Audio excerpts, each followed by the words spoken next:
Yan, so andito tayo ngayon sa ating kaibigan guys na isang vlogger din. Yan si Batang Alay. Siyempre, shout out ka sa kanya. Yan. Yan, so andito yung ating motor. Yan si Pongkan para ipaayos sa kanya. Marunong pala sa lahat ng motor. Oh. Yan, ano bang na-finding mo dyan na sakit, pre? May ipit yung wire, pre. Kaya di nagana yung Speedometer.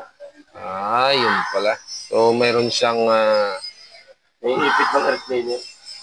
ayun. So, ito pala yung air cleaner, guys. Galit na magbubukas ka doon sa panel guide. Dito muna titignan kasi baka dito. Kaya dito ko muna binuksan. Yun. Kaya nung nabuksan natin, putol-putol yung wire. Kaya, Ayan, putol-putol talaga yung wire niya. Siguro yung pagkaka-vibrate yan, pre, no? Kaya may ganun. ipit. May ipit. Buti na lang, guys, at marunong pala yung tropa natin. Kaya dito ko dinala sa kanya. Amazing! Yan, so, lahat ng mga followers ko dyan, yan, papalo nyo yung kanyang page. At matatawa talaga kayo yung mga vlog niya. Mga pinopost na mga prank. Wala tayong panghinang kaya duktong-duktong. Tugtong na lang, no? Pero So, nagamit tayo ng ganito. So, kompleto din siya ng mga para hindi magkadikit yung mga wire. Yan, no? Ano tawag yan, pre? Ang tawag yun. Yung tawag dito. Hindi ko lang alam kung ang tawag dito. Yan. May goma. Yan, goma. Yan ang ginagawa. Dinudugtungan yung mga naputol na wire. Makikita nyo mamaya, guys, kung effective ba yung ginagawa niya. So, mamaya, waiting lang tayo ng result.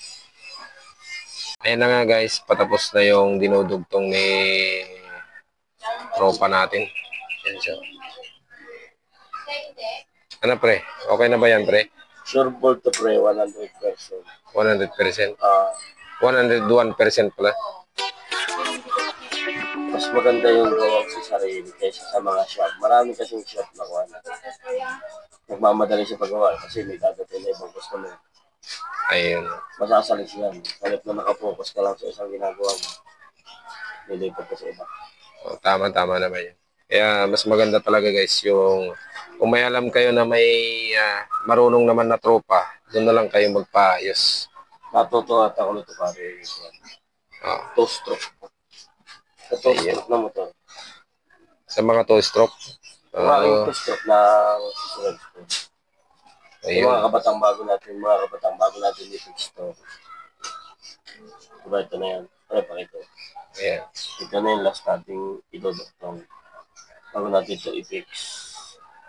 I-try muna natin dito sa dito. Ayun. Try na natin kung totoo. So, yung moment of truth. Yun. Gumana nga, oh. Wow. Okay. Oo, matagap. Tinanggal ko to.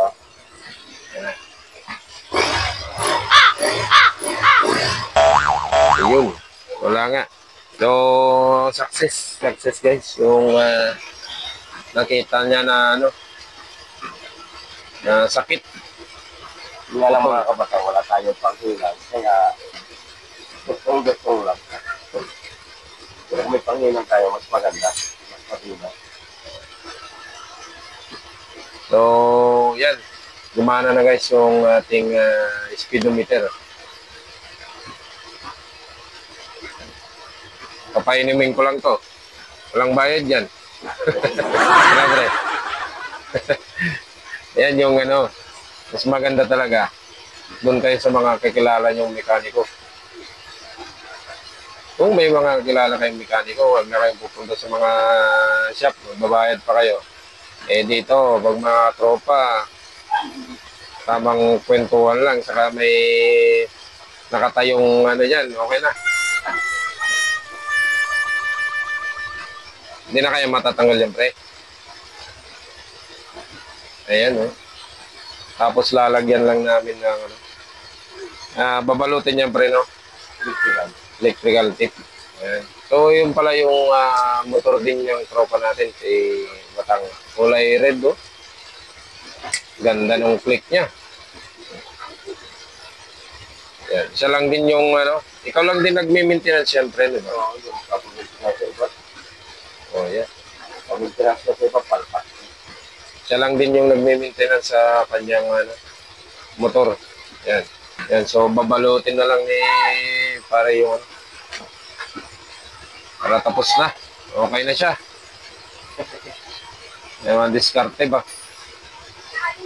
Para maganda yung ano, pagkapulupot yung electrical tip. Yun, oh. Binalot sa tornilyo, tapos ibabalot din, ha. Ibang diskarte yan, ha. Pagka dito mo dinirect. Oo, malaki. Dinirect, malaki. Dinirect, pasok yung mga atak. Oh, tama. Kaya yan. Kailangan sa mga electrical mo. Kailangan sa electrical mo. Puro ka lang tawag dito. Useless na tatanggal. Oo, kasi hindi siya mas fit.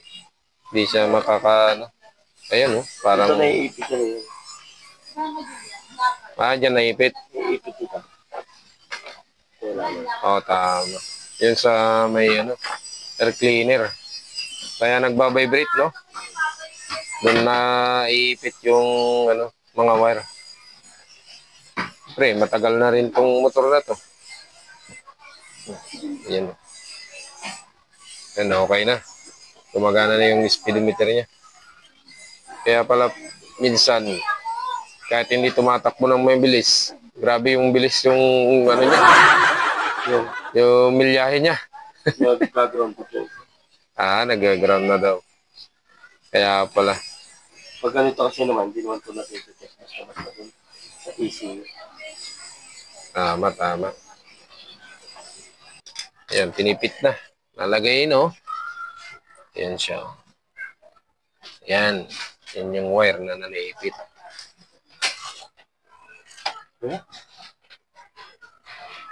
Yan, so, ito na. Ito na ng final. Okay na si Pongka, no? Patingin na, pre. Oh, yan, oh. Gumagana yung speedometer.